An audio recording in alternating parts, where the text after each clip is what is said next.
അപകടാവസ്ഥയിലായ Koottayi regulator cum bridge irrigation chief engineer Sreedevi പിയുടെ നേതൃത്വത്തിൽ ഉന്നത സാങ്കേതിക വിദഗ്ധ സംഘം പരിശോധന നടത്തി. ജിയോ ടെക്നിക്കൽ എക്സ്പെർട്ടാണ് സാർ. ബ്രിഡ്ജിന്റെ എക്സ്പെർട്ട് സാറും കൂടെ വരാനുണ്ട് സജീവ് പെട്ട്. അപ്പോൾ നമുക്കൊന്ന് നോക്കിയിട്ട് ചിലപ്പോൾ ഒരു ഡീറ്റെയിൽ ഇൻവെസ്റ്റിഗേഷൻ വേണ്ടി വരും. ഇത് കഴിഞ്ഞിട്ട് എന്താണെന്ന് വെച്ചാൽ നമുക്ക് അതിനനുസരിച്ച്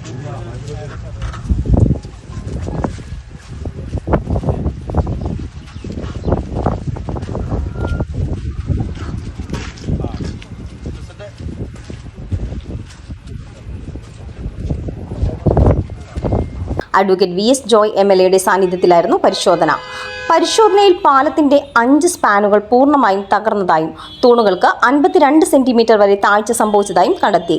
ഇതോടെ മംഗലത്തെയും കൂട്ടായെയും ബന്ധിപ്പിക്കുന്ന പ്രധാന പാലം ഉപയോഗശൂന്യമായി പ്രദേശവാസികൾക്ക് നിലവിൽ 15 കിലോമീറ്റർ ചുറ്റി സഞ്ചരിക്കേണ്ട സാഹചര്യമാണ്. നിർമ്മാണത്തിലിരിക്കുന്ന ലോക്കം ബ്രിഡ്ജ് സിംഗിൾ ലൈനിന് പകരം ഡബിൾ ലൈൻ പാലമാക്കി മാറ്റാൻ എസ്റ്റിമേറ്റ് പുതുക്കി അടിയന്തര നടപടി സ്വീകരിക്കണമെന്നും MLA ആവശ്യപ്പെട്ടു.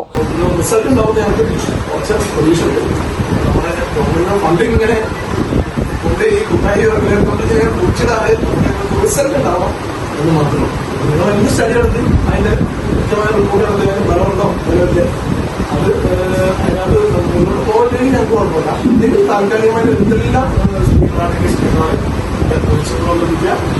ഡബിളായി പുതിയ പാലത്തിനുള്ള പ്രപ്പോസൽ മൊബൈൽ കൊടുത്ത് അങ്ങനെ ഞങ്ങൾക്ക് കുഴപ്പമില്ല. Irrigation chief engineer Sreedevi P, mechanical chief engineer Bijoy, chief engineer IDRB Priyesh, RSC Preethi, director Sudha MS, EE Pushparaj തുടങ്ങിയ സാങ്കേതിക വിദഗ്ധരുടെ നേതൃത്വത്തിലാണ് പരിശോധന നടത്തിയത്.